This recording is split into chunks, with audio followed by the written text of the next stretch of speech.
Welcome back to the channel. In today's video, I'm going to show you how to install the Dolphin Emulator on your PC.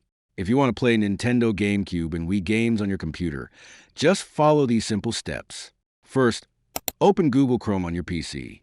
Once the browser is open, click on the search bar and type Dolphin Emulator. Then press enter to search.